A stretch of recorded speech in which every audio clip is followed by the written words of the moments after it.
Hello and welcome to episode 18 of the Making It podcast. Hello, we're somewhere different today because we are in the Nottingham Hospital's radio studio. This is like a dedicated room for anything podcast or media production related because it's soundproof. So Dan, first of all, welcome. We've had a bit of a day here already, haven't we? So how are you doing today? Yeah, I'm good. We've done our first live radio show, well, my first experience of it anyway. Nottingham Hospital Radio is a big piece of Jamie's journey so far. He spoke about it before, but it's cool to actually see the studio and be here. It's been a great day so far, but just before we get into the real episode, tell people about Nottingham Hospital Radio because this is quite a big part of your life. It's a massive part of my life. So Nottingham Hospital's Radio is a volunteer radio station. We make music for the patients. Well, we don't make music. We produce, we share music for the patients. He's a musician. I produce music, mate, yeah.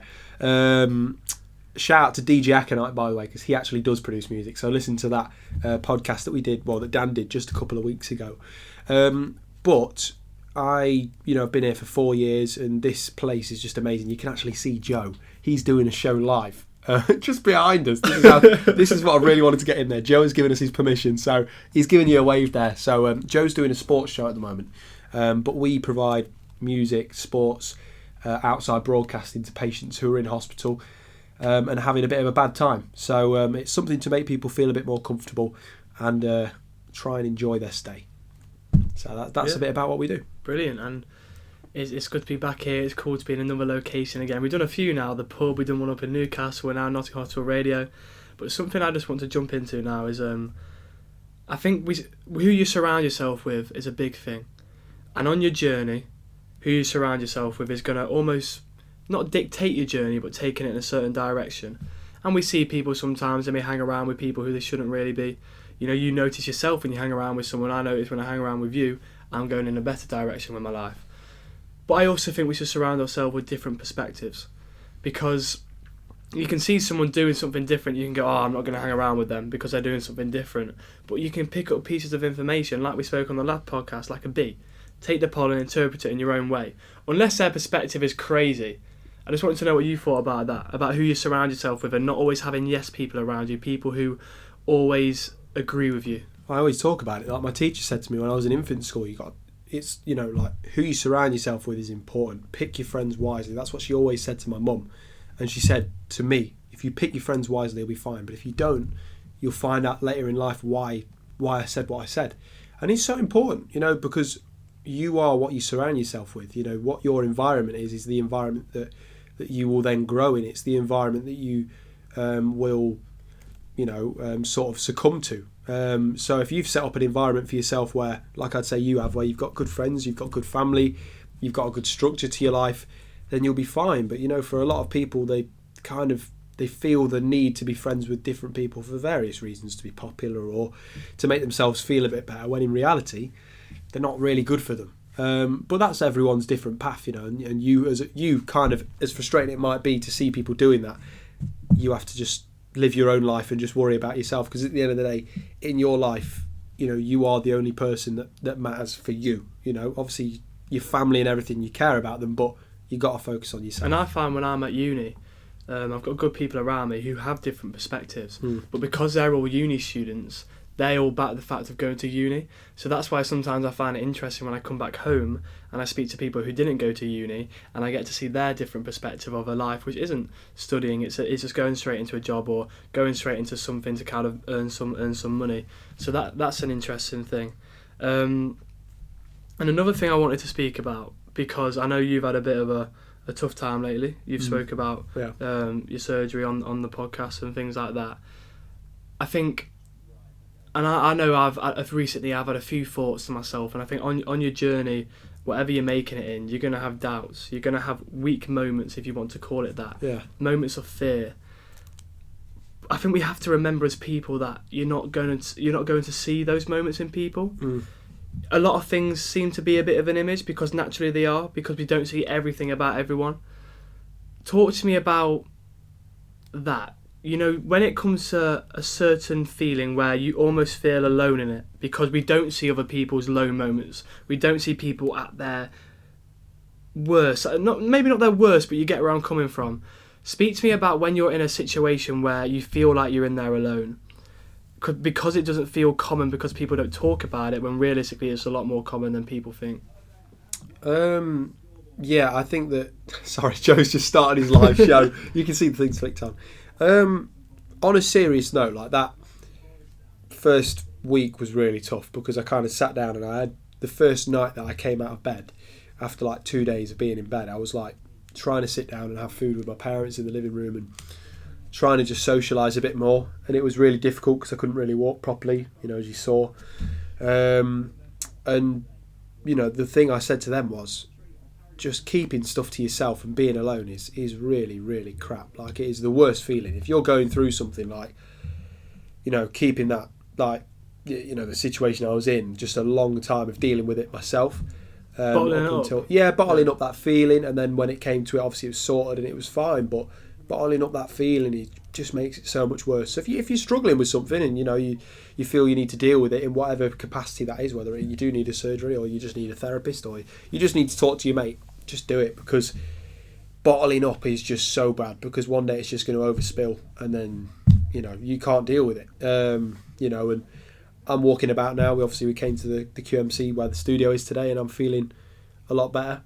But it's mad. It's mad how the last 2 weeks have been. It's almost mad to think that I was ever feeling that rubbish, which is so crazy because, you know, like that first podcast I did after the surgery, I seemed quite happy, but in reality I was in quite a lot of like not pain, but there was pain, but it's more frustration. Can't walk around. I can't do the things that I enjoy doing, you know, and I don't know when that's going to end. Whereas now I'm in a position where I'm wearing trousers for a start, and I've walked here, and it's mad. It's like when you get injured or you get ill and you're like, I really took what I was doing for granted, just living at a basic level. I've took it, I've took it for granted. Just doing little things like walking down the stairs without having to like go slower, or, you know, like being in a little bit of pain, or like these things, like they're so small but they're massive when you can't do them. So, you know, if you are struggling with any sort of medical problem, you soon realise that, like, wow, I actually really miss doing those things, like playing football. I miss football again. I've just had 3 months off and now I've got to have another month off. It's just like, it's got to end at some point, but I know it will end. You know what I mean? And it's nice that I'm feeling better now. So this is a great feeling. Yeah, it's just so nice to be not back fully, but like back, you know? Yeah, I want to speak today a bit about travelling as well. To anyone listening right now, go to our YouTube, go watch my Milan vlog. Yes. It's well worth a watch. It's only a few minutes long. I really recommend it. But I've just come back from Milan. I went on Sunday, Easter Sunday, came back on Wednesday, and it was a great experience. We'll get into a couple funny stories later on. But when it comes to travelling, I think it's such a natural way to grow as a person, such a natural way to refresh. You're going to Aussie for a year. Yeah. The growth you're going to experience there is phenomenal. But tell me how you're feeling about going to Australia, because it's within a few weeks now, isn't it? So we're 5 weeks away, 5 weeks tomorrow, which is mad. You know, it's mad. We're approaching the very last month of being home. It's insane. You know, it's just sorted out my insurance, sorted out a few other bits as well, getting my money up before I go, you know, which is really important. Obviously, it's the most important part of it is having enough money. You know, and just preparing myself, because that's a huge move. That's a huge lifestyle change. You know, it's you're in a different setting every day. You know, like you go from, you know, being in I live in a pub to living on a house. I always found that so weird. Like, you wake up in the morning, I was in Italy, a few hours time, I'm back at home. Yeah, home. Travelling's a crazy thing. And tell me about one time when maybe you did go travelling and you came back and something maybe in particular you learned from that travelling experience. I think for me, often what I find, there isn't a particular thing that I learn or grow from, but I'll go on a holiday, whether that's a few days trip or a week trip, and it's almost like I go there and beforehand I've got this big waste in a way. All these things I think about every day are piling up. I go on holiday and it's almost like they just fade away, and then I can really reflect on them, really think about them, and understand. It's nice that we spoke about it on a previous podcast about you spoke about the idea with a speck on the earth, and when you draw out, realistically everything's all right. And it's interesting when you go to a different place and you see the way that different people are doing things. it makes you realise that you're doing all right, and some of the things you've been thinking about, you can kind of just let pass because it's okay. So I find there's never a particular thing you get from growth, but it's coming back and just kind of like, for me, it's like a reflection from holiday. It's refreshing and coming back as not a new person, but a refreshed mindset. Yeah, because you know when you step off that plane and you can put your bags down in the hotel and you're like, I'm chilled now. You know, you can go and do what you want. You're an adult. If your mates want to go and do something you don't want to, you can just... I remember your holiday to Greece. I remember that one really got you. I remember you going there and being like, wow, I'm realising all these things, because you had this massive routine, you were in it, you went to Greece and you came back, and do you remember? I remember you telling me like, bro, I've been thinking about everything, I'm good. I can't remember if this was the Athens one or if this was the most recent one, because we went to Athens and it was like 40 degrees all week. It was insane. We went to watch Forest v Olympiakos. It wasn't that. That was a great trip. But yeah, I think the when I went to Greece, it was... So I said to my friend Declan, well, let's book this trip, but by that time I'll have a girlfriend. So what we'll do is we'll do like a little double day holiday. Right, obviously, how did that go? And it ended up just him and his girlfriend and then me. So I'm like, this is third wheeling on a holiday to Greece. So I'm like, great. Well, we booked an all French people's hotel. So there's like 3 English people in there, other than us. Like 3 English couples even other than us. So that was a bit insane. It was just an all French hotel in Crete. But yeah, you know, like the routine, and even though I wasn't feeling too good, like when I was out there, I spent a lot of time on my own, you know, in my room and stuff, and sitting on my balcony. I thought, this is... You know, I'm thinking a lot about what I want and what I'm doing, and what I'm thinking about doing when I'm home. You know, it was November, or October even. So I think I was just about to start my Australia sort of like funding and like booking flights. I think I booked the flights in that studio in November during the Notts County game, and. Yeah, it's mad. It's mad how travelling changes you. It's something that I like. There's a guy, listen to him by the way, Anthony Bourdain, if you've never seen him. I've never heard of him. So Anthony Bourdain's a famous chef, but he became a TV personality because he'd just go and travel, and he'd always say, don't go into the tourist spots. Speak to the taxi driver, you know, ask him where the best restaurant is. Speak to the locals, you know, have a beer at 9 a.m, you know, do all these things that people say, oh, you shouldn't do that. Just do it. Like, go and explore and speak to people who live that life every day, in a safe way, of course. In a safe way, yeah. Well, don't be stupid. Like, obviously, you're not going to go like down a dark alley at 3 a.m. because someone said not to do it, so I'll do it. But you know, like traveling it empowers you, and I think it emphasizes all the things that you do in your life. It just makes you a bit more of a sort of a vivid picture. You know, if you're a canvas, like that, going on holiday just kind of makes the colours a little bit brighter, I think. So. If you can afford to do it, you got to do it. And obviously I'm going away for a long time. It's going to be the thing I like about it is that obviously there's the beach, there's the sun. Obviously that is a great thing. I'm not going to deny that is a big reason why I'm going. But like, you know, the challenge of independence. You've got a set fund that you've got to live by. You've got to go to work for someone else. You know, you've got to work for someone different. You've got to work in a different country. You've got to abide by different rules. You know, but being on your own for a year without your parents, man, that's a big thing for me, because all my mates have gone to uni. I've never had that independence experience. So I 100% think you need this experience. I think this is your uni in a way, that sort of going out and travelling and being independent.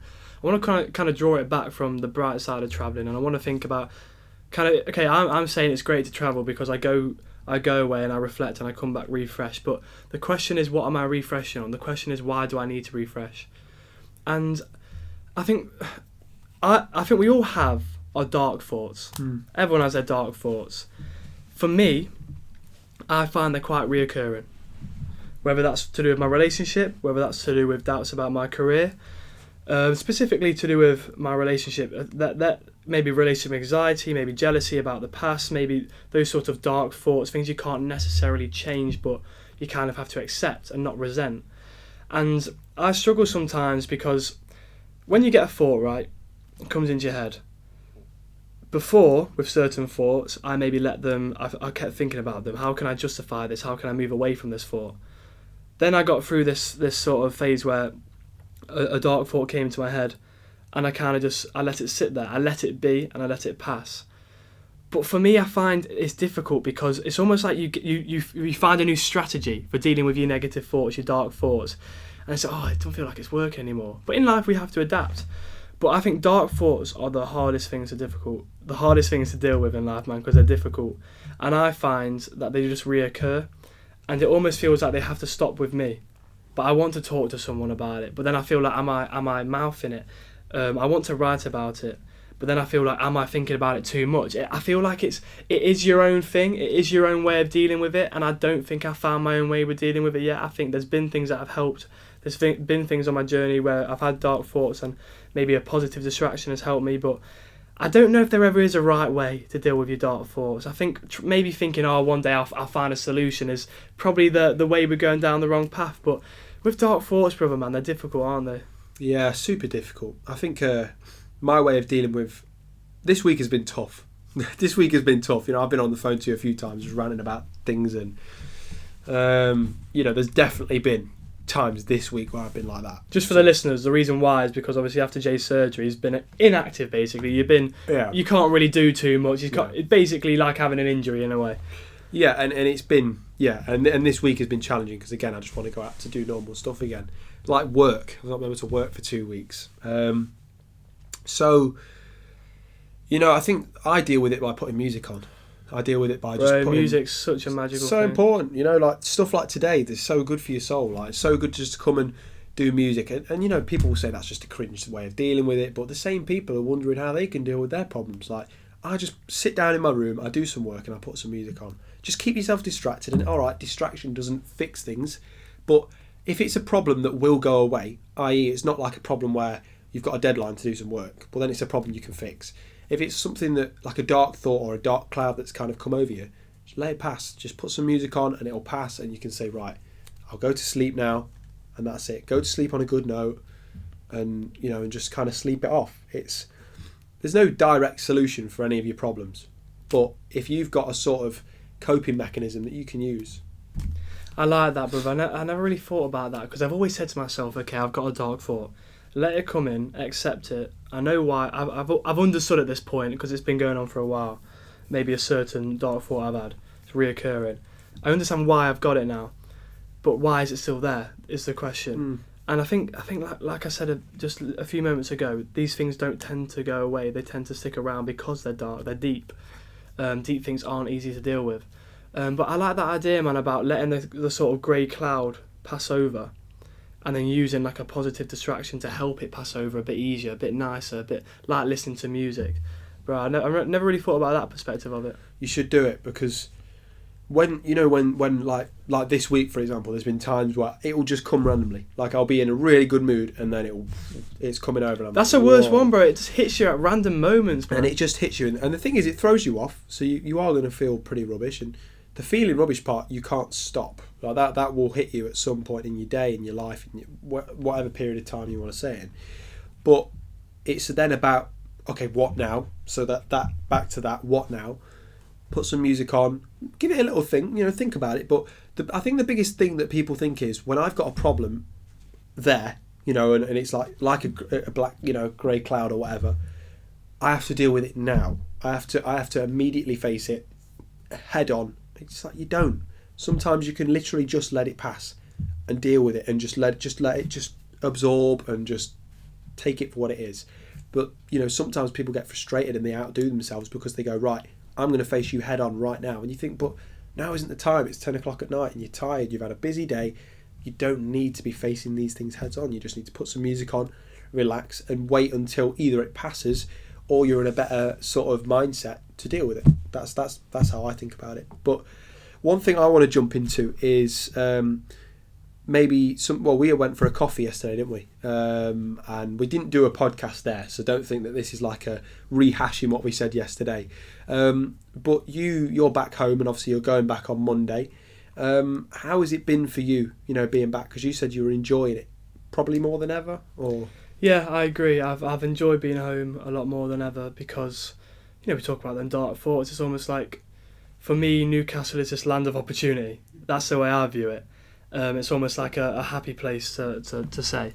So when I go there aren't people I've had maybe disagreements with. There aren't dark memories I associate Newcastle with, because whenever I've gone to Newcastle, it's been Bro, you're throwing me off with that. I was trying to put my seat back. Oh, sorry.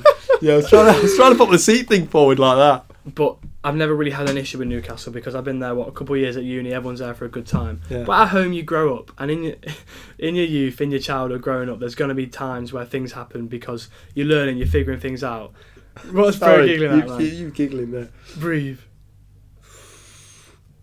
You can't laugh because you know when he laughs, it's just... You can't set me off, yeah. But I think there's dark memories with home, as there is with anywhere you grow up, because things happen when you're growing up which aren't ideal because you're figuring things out, you're trying to learn about yourself, you're going to meet people who you eventually realise aren't your people, you're going to do things you realise aren't to do with you. So coming back home, it's almost like coming back and revisiting those memories, revisiting those people. And obviously there's great people, and like I spoke about, I want to focus on that. But this time I came back and I spoke to my good friend John Fleetwood, who we will get on this podcast, by the way, so that'll be soon coming. And he said to me, go home with no expectations. Go home not thinking about the people you may not like. Go home not even thinking about the people you do like. Go home thinking about what it's going to be like. Just go home. Yeah, just and I came home and with no expectations of what it's going to be like. And I've just enjoyed it so much. I've not been thinking about, when will I see a certain person, or when will I do this, when will I do that? Am I going to see all my friends at a certain time? Will I get to see everyone? I've just gone home, relaxed, and no expectations. But how have I done that? To be honest, it hasn't really been a way I've done that. I've kind of just said to myself, no expectations, and it's kind of flowed. But I've really enjoyed it, and I feel like I keep saying to my parents, to my friends, to you, I keep saying I want to find a new love for home. Because I feel like when you move away from home, sometimes you don't want to come back. And I've spoken to many people who feel bittersweet about coming back home, because you go somewhere and you become a better person. It's like, do I want to go back in a way? But home is home, and you'll always go back to home. And I feel like I've found this new love for home, which is appreciating the good things about my childhood, the good people, and the people that have made me me. Yeah, absolutely. Home is where the heart is. Isn't it? It's something it's something that your mum or your auntie has up in the living room, that ain't it? Live, laugh, love, and all that rubbish. But home is where the heart is. That is a legitimate statement. Like I don't. It makes me cringe saying it, but your heart, wherever you are in the world, will always be in Beeston. It will always be in Nottingham. It'll always be, in this area that we've derived from. It'll always be here. And that is something you can never take away from someone. It's like, no matter where I am in the world, the one place I'd want to be in the weekend is Forest. I want to be at the City Ground. I'm going to miss that. I'm going to miss that so much. Like, not even just because Forest are getting Champions League and it's going to kill me, the fact that the first year I'm not here in 20 years and Forest are in Europe. It's baffling. Yeah, that's mad. It's so mad how these things happen. Would you book a flight to come back to see a game? Yeah. If I can afford it, I'd do it.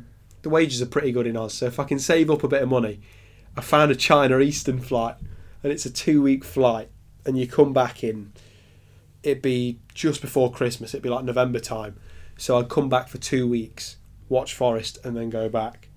And knowing my luck, I wouldn't get a ticket or something like that. It'd be so funny.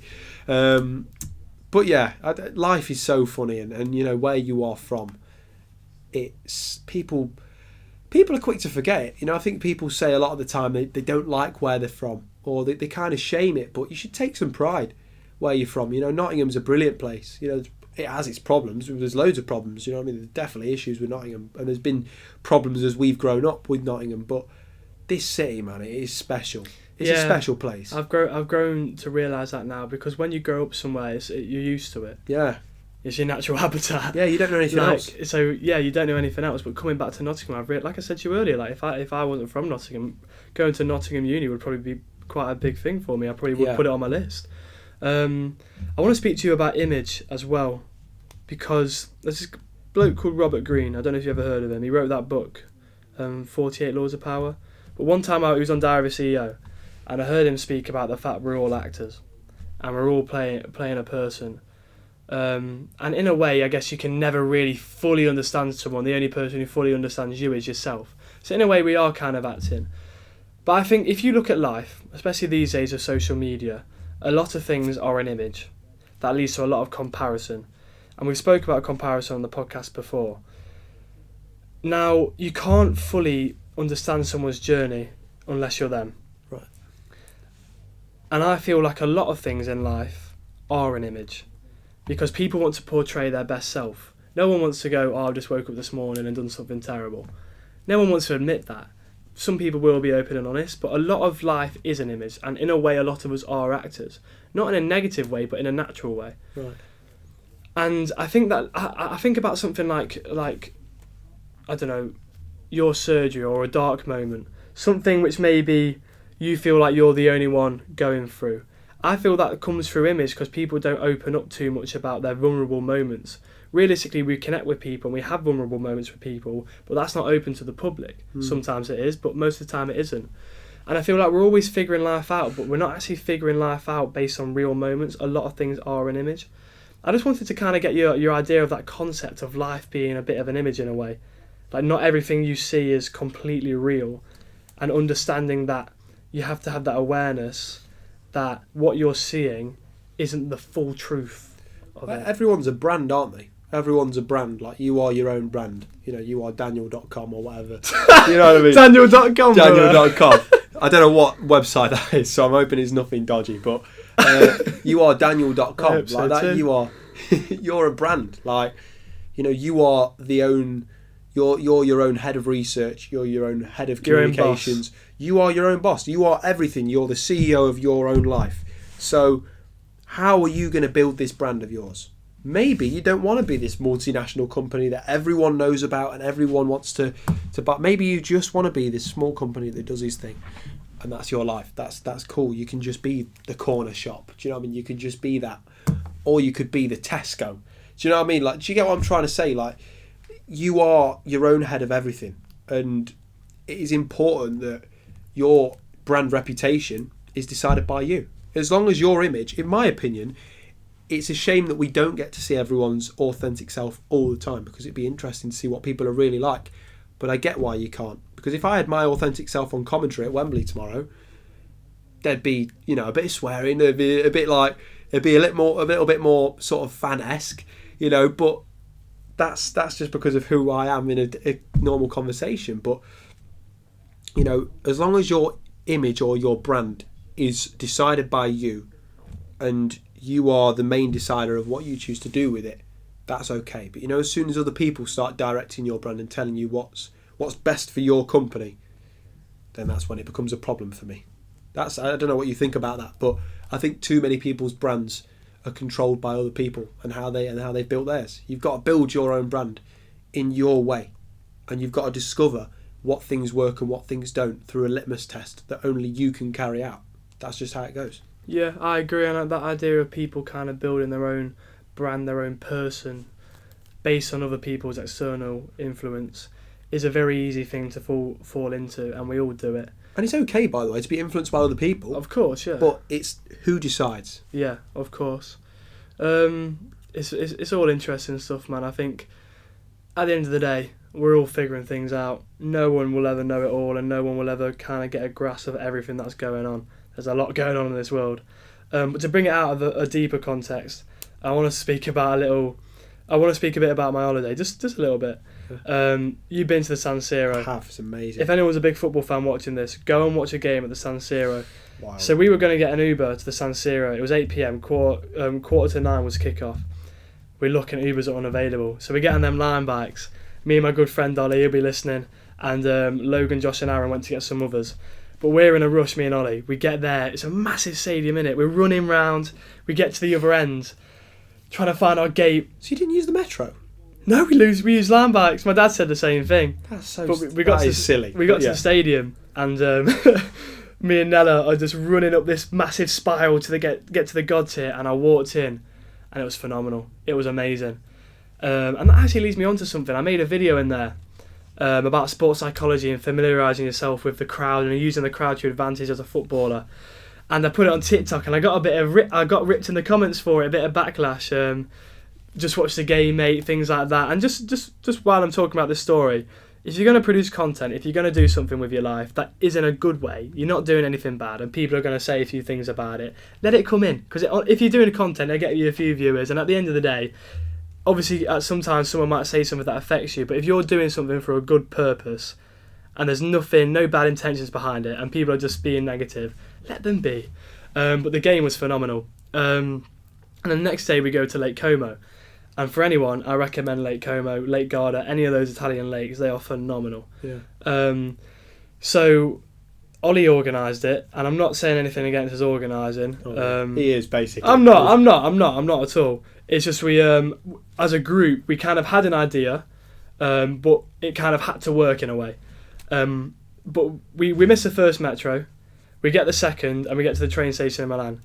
All four of us get through, and our good friend Aaron goes, "I booked the ticket for tomorrow." Oh my days, we've got 3 minutes of trains right there. Look at these security getting through. He gets in, gets to the train, and we're on. Get to Como, and it's beautiful. We have a nice dinner, and we realise the ferry sold out till 3 o'clock, and we booked this Villa Barbianello a bit further down the lake for 2 o'clock. Go to get an Uber, fork out the money, €120. We'll fork it out, we'll get it. Unavailable. Then we're sat on this bench, we're like, we might actually just have to stay in Como. I go and talk to this taxi driver, €120 for 5 people, por favor. We get in the taxi and we get there.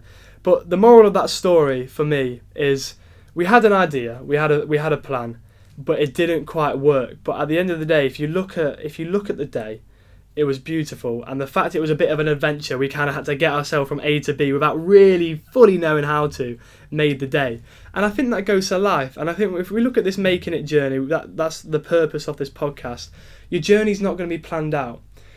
You can plan it out as much as you want, but something's always going to hit you out of nowhere. Like we say about our dark thoughts, or something to do with your body, or something to do with your relationship. You can't predict life. And if I can say anything to a listener today who's listening to this podcast, is live your life and have a good idea of what you want to do, but expect it to all go a different way. But as long as you trust yourself and you adapt, and that's why your identity is so key. Because if you are doing that journey, you're figuring things out with your identity, you'll never go down the wrong path. And you know, or even if it is the wrong path, you'll get yourself back onto your identity, and your just journey. discover, just try different things, like try new things. Traveling's a big one because you will find new things that you enjoy through that, and stories like that are what make a holiday. You know, those lads' holidays where things go wrong, they're the best ones. They're the absolute best ones. So I think that's a good note to leave it on. Me too. I think that going to Italy, you've just got to do it. You got to do it.